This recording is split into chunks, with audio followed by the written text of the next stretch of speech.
नमस्कार, मैं हूं विकास सुखीजा और आप देख रहे हैं अब तक टाइम। दोस्तों, आज बात करेंगे योग गुरु बाबा रामदेव की। दोस्तों, आपको बता दें, योग गुरु बाबा रामदेव आज करनाल में अभेद शक्ति सदन स्कूल के प्रांगण में पहुंचे और आपको बता दें, आज हम आपको दिखाएंगे बाबा रामदेव के दो चेहरे, दो चरित्र। और वो चरित्र ऐसे हैं जिसे देखकर एक चरित्र आपको गौरवमयी कर देगा और जब दूसरा चरित्र देखेंगे तो वो आपको शर्मसार कर देगा कि भगवा कपड़े में रहने वाले बाबा जो देश के धर्म की बात करते हैं, देश में संस्कृति की बात करते हैं, वही लोकतंत्र के चौथे स्तंभ को किस तरह से धमकाते हैं, किस तरह से धमकी देते हैं, ये हम आपको दिखाएंगे। दोस्तों, आपको ध्यान होगा, कांग्रेस की सरकार में यही बाबा एक महिला की सलवार पहनकर भागे थे और उस समय मीडिया ने जितना साथ बाबा रामदेव का दिया था, इसे भुलाया नहीं जा सकता था। और आज जिस तरह से जब उनसे उनके बयानों के बारे में पूछा गया, उनके द्वारा दिए गए उस समय के बयानों के बारे में एक पत्रकार ने जब सत्य सवाल किए तो बाबा रामदेव आग बुबुला हो उठे। उन्होंने सवालों के जवाब देने छोड़ो, उल्टा उस पत्रकार को ही आड़े हाथों लेने का प्रयास किया। दोस्तों, ये खबर तेजी से वायरल हो चुकी है और जो बाबा रामदेव के जो दो चेहरे हैं वो सामने आ चुके हैं। दोस्तों, सबसे पहले हम आपको दिखाएंगे बाबा रामदेव का जो दूसरे वाला चेहरा है कि मीडिया से देश के जो लोकतंत्र का चौथा स्तंभ है उससे किस तरह से बात करते हैं, ये हम आपको दिखाएंगे।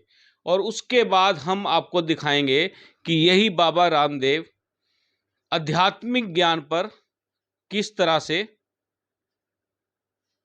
अपना प्रभाव छोड़ने का प्रयास करते हैं। चलिए आपको दिखाते हैं ये पूरा खेल, बाबा रामदेव का जो खेल है, किस तरह से वो योग से एक नई क्रांति लाना चाहते हैं, लेकिन जुबान से वो किस तरह से, आप देख सकते होंगे कि आज राजा करण की धरती बेहद ही शर्मसार हो गई है। संत महात्मा हैं तो उनको गुस्सा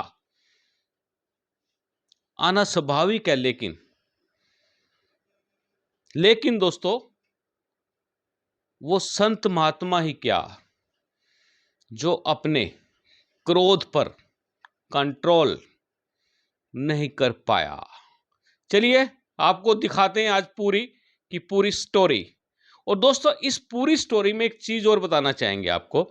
जब रामदेव ने करनाल के पत्रकार की बेइज्जती की तो उस समय स्कूल के जो अध्यापक थे, स्कूल की जो मैनेजमेंट थी, उन्होंने जमकर ठाके लिए, बाबा रामदेव की बातों के साथ अपना समर्थन जारी किया।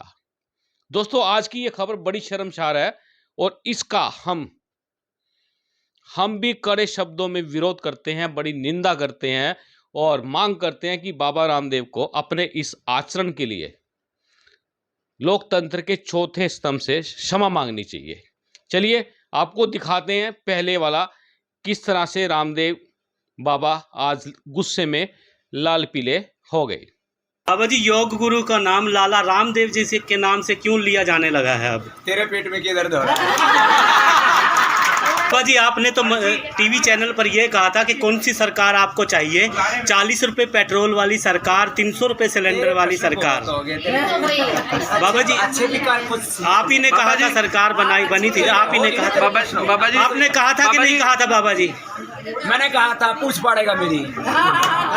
बाबा जी आपकी कंपनी पतंजलि, बाबा जी आपकी कंपनी पतंजलि विश्व प्रसिद्ध है। बाबा जी आप ही ने कहा था। अरे आदमी कुछ भी कर भाई, ऐसे प्रश्न मत पूछो बाबा जी। मैं तेरे प्रश्नों का उत्तर देने के लिए कोई ठेकेदार है कि तो जो भी पूछा मैं उसका उत्तर दूं। जब एक बात कह दी थोड़ा सभ्य बनना भी सीखो। बाबा जी आप ये बताओ, सभी टीवी चैनल पर आप ही की बाइट चली थी और लोगों ने विश्वास किया था। दी थी और अब नहीं देता, कर ले क्या करेगा? चुप हो जा, अब आगे से पूछेगा तो ठीक है। स्वामी जी, बाबा जी आप बोल दिया ना। स्वामी जी, बाबा जी आपकी बाबा जी योग गुरु का नाम लाला रामदेव जी से के नाम से क्यों लिया जाने लगा है अब? तेरे पेट में क्या दर्द हो रहा है? बाबा जी आपने तो टीवी चैनल पर यह कहा था कि कौन सी सरकार आपको चाहिए, 40 रुपए पेट्रोल वाली सरकार, 300 रुपए सिलेंडर वाली सरकार। बाबा जी अच्छे विकार कुछ आप ही ने कहा था, सरकार बनी थी, आप ही ने कहा था। बाबा जी आपने कहा था कि नहीं कहा था? बाबा जी मैंने कहा था, पूछ पड़ेगा मेरी। बाबा जी आपकी कंपनी पतंजलि, बाबा जी आपकी कंपनी पतंजलि विश्व प्रसिद्ध है। बाबा जी आप ही ने कहा था। अरे आदमी कुछ भी कर भाई, ऐसे प्रश्न मत पूछो बाबा जी। मैं तेरे प्रश्नों का उत्तर देने के लिए कोई ठेकेदार है कि तो जो भी पूछा मैं उसका उत्तर दूं। जब एक बात कह दी थोड़ा सभ्य बनना भी सीखो। बाबा जी आप ये बताओ, सभी टीवी चैनल पर आप ही की बाइट चली थी और लोगों ने विश्वास किया था। दी थी और अब नहीं देता, कर ले क्या करेगा? चुप हो जा, अब आगे से पूछेगा तो ठीक है। स्वामी जी, बाबा जी आप बोल दिया ना। स्वामी जी, बाबा जी आपकी दोस्तों आपने देखा बाबा रामदेव किस तरह से आज मीडिया पर भड़के, उनका बस नहीं चला, नहीं तो आज दोस्तों कुछ ना कुछ अनर्थ राजा करण की नगरी में हो ही जाता, क्योंकि वो अपना गुस्सा कंट्रोल नहीं कर पाए। अब हम आपको दिखाते हैं इन्हीं बाबा रामदेव के जो सुंदर मधुर विचार हैं, उनको सुनिए किस तरह से उन्होंने ये अपना आध्यात्मिक ज्ञान प्रकट किया। दोस्तों बड़ा गजब की बात हो चुकी है कि इस देश में, हमारे इस देश में आखिरकार हो क्या रहा है। सब कुछ समझ से बाहर है। ताकत का नशा, आप देखो किस तरह से ताकत का नशा मीडिया पर उतर रहा है। चलिए दिखाते हैं आपको बाबा रामदेव के प्रवचन। महादानी कर्ण की भूमि है और इसमें आरडी स्वामी जी से लेकर के, हमारे अश्विनी जी से लेकर के और बहन सुषमा स्वराज जी से लेकर के, हमारे मनोहर लाल खट्टर जी से लेकर के, राजनीतिक दृष्टि से, ऐतिहासिक दृष्टि से और पतंजलि संस्था के लिए भी हमारे इस युग के जो कर्ण हैं, ऐसे हमारे बाबू पद्मसेन जी जो पतंजलि योगपीठ के इकलौते हमारे गृहस्थी ट्रस्टी हैं, बाकी सारे सन्यासी ट्रस्टी हैं जिन्होंने अपनी संपत्ति का लगभग 90% दान किया है। हमारी संस्था में भाई डॉक्टर जयदीप जी, जिनकी राष्ट्रीय स्तर पर एक बड़ी भूमिका है, और ऐसी ये करनाल नगरी है और इसमें लगभग 2 दशकों से मेरा आना जाना है। और इस बार केवल और केवल एकमात्र उद्देश्य, एक बहुत अदने से शरीर में जिनके भीतर वेद, दर्शन, उपनिषद, भारतीय ज्ञान परंपरा, आर्ष परंपरा, ऋषि परंपरा पूरी समाहित है, ऐसे जो बालक की तरह हैं, हमारा इनका अफेयर फ़ोन पे हुआ था। और जो है हम जो जीते हैं और योग की महिमा, वेद की महिमा गाते रहते हैं शब्दों में, प्रवचन में, उनको पूज्य महाराज श्री संगीत का रूप दे देते। संगीत जो है ये भगवान का आशीष होता है, ये सबको नहीं होता है। काव्य यजुर्वेद में और ईशोपनिषद में भगवान को कवि भी कहा है। सब पर्यगा चक्र मकायम अवर्णम असना वीरम शुद्धम पाप विद्धम कविर मनीषी परिभू स्वयं याथा तथ्यत्व अर्थान व्यददा शाश्वती भस्मा।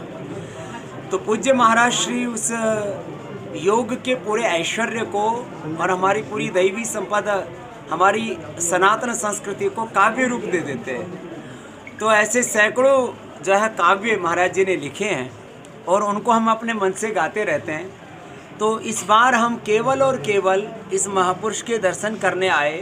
वैसे तो महापुरुषों से आशीर्वाद तो लेना ही चाहिए, हमने महाराज श्री से आशीर्वाद भी लिया, फिर हमने इनको गोदी में उठा लिया और ये इतने प्यारे हैं।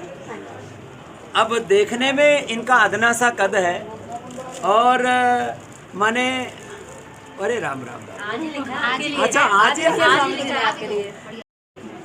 तो ऐसे एक आध्यात्मिक पुरुष, एक दैवी सत्ता के जीवंत स्वरूप पूज्य महाराज जी के आज हम दर्शन करने, इनका आशीर्वाद लेने और इनको अपनी गोदी में खिलाने के लिए आए और कोई प्रयोजन नहीं आज हमारा। आज केवल और केवल यहाँ आए, आप सब भी आप यहाँ पर आए हो। हम कोई औपचारिकता के साथ नहीं आए, अनौपचारिक रूप से आए। हमारे मन में कल मौज आई कि हम कल महाराज जी के दर्शन कर ले आए। समय बड़ा हमारे पास इस समय कम था क्योंकि पतंजलि ग्रुप की कंपनी रुचि सोया का IPO चल रहा था, आप सबको पता है, और उस पर भी खूब पंगेबाजी हुई। और हमने तो देखा हमारा कोई काम बिना पंगे के होता ही कोई ना कोई विवाद, कंट्रोवर्सी। फिर मेरे से लोग कहते हैं बाबा जी आप जो है योग गुरु होने के साथ साथ ये कंट्रोवर्सी गुरु क्यों हो जाते हैं? अब हम क्या करें, लोग ही पंगा कर देते हैं।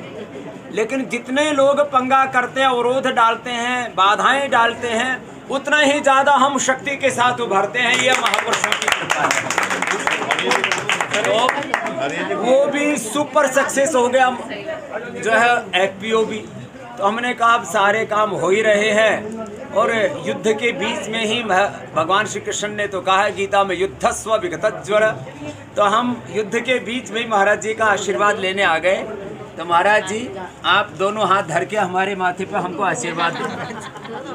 हाँ हाँ ऐसे ऐसे, हाँ दे दो। लो मैं रख देता हूँ। बाबा जी योग गुरु का कोई बावड़ा हो रहा है। तो सुनो जो है लाला है यहाँ पद्मसेन जी, देखो ये लाला बैठा है। लालाओं के बिना धरती नहीं चलती। लेकिन जो ईर्ष्या करते हैं, ये लाला जी है, सब कुछ देने वाले हैं। लाला का मतलब लाला नहीं, दे है। तो स्वामी रामदेव को चाहे कुछ भी बोलो, स्वामी रामदेव इस देश धर्म संस्कृति के कल्याण के लिए प्रकट हो रहा है। इस तरह से जो जिसको कहते हैं ना एंटी नेशनल एलिमेंट हैं, जो कम्युनिस्ट सोच के लोग हैं, जो अपने धर्म संस्कृति के विरोधी हैं, जिनको भगवे से तकलीफ है, जिनको योग अध्यात्म में तकलीफ है, वो हमको कुछ भी बोलते रहे, उनकी हमें परवाह नहीं। हम अपना काम करते हैं। के दाम लगातार बढ़ रहे हैं, किस तरह देखते हैं? देखो भाई पहली बात तो ये कि महंगाई नहीं होनी चाहिए। अब महंगाई ज़्यादा है तो अपनी कमाई थोड़ी बढ़नी चाहिए। सब लोग थोड़ी ज़्यादा मेहनत करें और महंगाई के बीच में भी अब सरकार कहती है हम रुको हमारा तेल का दाम कम होगा तो फिर टैक्स नहीं मिलेगा, तो देश कैसे चलाएंगे, सेना को कैसे तनख्वाह देंगे, सड़क कैसे बनाएंगे, एयरपोर्ट कैसे बनाएंगे। तो दोनों ही पक्ष हैं। महंगाई कम होनी चाहिए, महंगाई भी ज़्यादा भी है, तो मेहनत ज़्यादा करो भाई। मैं भी सुबह सन्यासी होके 4 बजे से लेकर 10 बजे तक काम करता हूँ। मेरे कौन सी छोरे भूखे मर रहे हैं। तो ऐसे लोग कमाई। बाबा जी आपने तो टीवी चैनल पर यह कहा था कि कौन सी सरकार आपको चाहिए? 40 रुपए पेट्रोल वाली सरकार, 300 रुपए सिलेंडर वाली सरकार। अच्छे भी का कुछ आप ही ने कहा था सरकार बनी थी। आपने कहा था कि नहीं कहा था? बाबा जी मैंने कहा था पूछ पड़ेगा मेरी। हाँ बाबा जी आपकी कंपनी पतंजलि, बाबा जी आपकी कंपनी पतंजलि ऐसे जाता है ना आदमी को ना। बाबा जी आप ही ने कहा था। अरे आदमी को मैं कह रहा भाई ऐसे प्रश्न मत पूछो। बाबा जी मैं तेरे प्रश्नों का उत्तर देने के लिए कोई ठेकेदार है कि तो जो भी पूछा मैं उसका उत्तर दूं। जब एक बात कह दी थोड़ा सभ्य बनना भी सीखो। आप ये बताओ एक मिनट, सभी टीवी चैनल पर आप ही की बाइट चली थी और लोगों ने विश्वास किया। मैंने दी थी और अब नहीं देता, कर ले क्या करेगा? चुप हो जा, अब आगे से पूछेगा तो ठीक नहीं। स्वामी जी बाबा जी बोल दिया ना। स्वामी जी बाबा जी आपकी कश्मीर फाइल फिल्म बनी है, काफी इतना ज्यादा उद्दंडता नहीं करनी चाहिए। तू किसी सभ्य माँ बाप की आपने औलाद जो होगा। कहा हम वही पूछ रहे हैं। दोस्तों आपने ये पूरी खबर ध्यान से देख ली होगी। और आप देख सकते हैं किस तरह से बाबा रामदेव ने खुद ही इस बात की पुष्टि कर दी है कि उनका कहीं ना कहीं किसी न किसी बात को लेकर विवाद हो जाता है, लोचा पड़ ही जाता है, चाहे वो जो मर्जी कर ले। और दोस्तों आप देख सकते हैं कि लोचा तो डल ही गया। अब निर्णय आपको करना है कि आपने बाबा रामदेव की बातों पर विश्वास करना है या उनके द्वारा सिखाए जा रहे योग पर भरोसा रखना है या फिर उनके आचरण को ध्यान में रखना है।